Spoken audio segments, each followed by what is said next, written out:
गौरस बेवजह मथुरा भेजा जाता था और मथुरा से कंस पूरे भारत में वितरित करके खूब धन कमाता था। इस वजह से ब्रजवासी प्रताड़ित होते थे, क्योंकि गैया के लालन पालन में जितना खर्चा होगा सब करो ब्रजवासी। 4 मटके मिलते थे, 4 में से 3 को तो बेच देते थे, 1 में पूरा घर चलता था। यह हालत थी ब्रज की। इसलिए ठाकुर जी ने कहा कि भैया राजी राजी नहीं तो गैर राजी, हम जितने बाकी की मटकी मथुरा भेजे वाली उनको सबन को तोड़ फोड़ करेंगे, उनमें से मक्खन निकाल निकाल के खाएंगे, एक दूसरे को खवाएंगे और सब यहीं रहेगो, मथुरा नहीं जाएगो कछु भी। इसलिए ठाकुर जी ने चोरी की। सबसे पहले प्रैक्टिस अपने घर में ही कर लें कैसे करनी है चोरी। सो अगले दिन ठाकुर जी सवेरे उठे और देखने लगे यशोदा मैया देख तो नहीं रही, और ठाकुर जी चुपचाप गए महाराज जहां पर सारे मक्खन दूध दही रखे, वहां पहुंच गए गौरस भंडार में।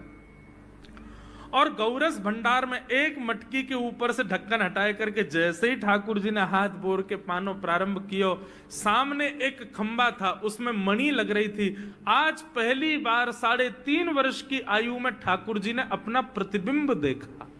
ठाकुर जी ने जैसे ही प्रतिबिंब में अपने रूप को देखा, अपने रूप को देख करके ठाकुर जी बोले, हो तू भी आयो यहां चोरी करवे? अपने आप से ही बात कर रहे हैं ठाकुर जी।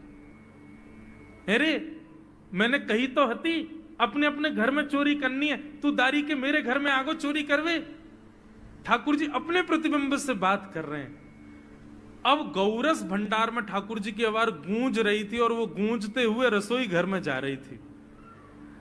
रसोई में मैया ने सुनी, बोले ये लाला कहां थे बोल लो है, उठ गयो कन्हैया? मुझको पतो भी ना चली, नूपुरन की आवाज ना आई।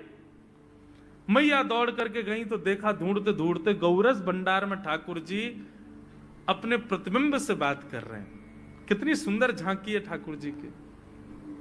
ठाकुर जी मक्खन पा रहे हैं। बोले अच्छा अब आ तो गयो है यहां पे, लेकिन सुन चुपचाप चोरी करके भाग जाइयो, मेरी मैया बहुत मारेगी तो को। बाकू यदि पतो चल गई तू चोरी कर रहा है तो को उखलते मान देगी, मेरी मैया बहुत मारेगी। चुपचाप चोरी कर और निकल ले यहां से।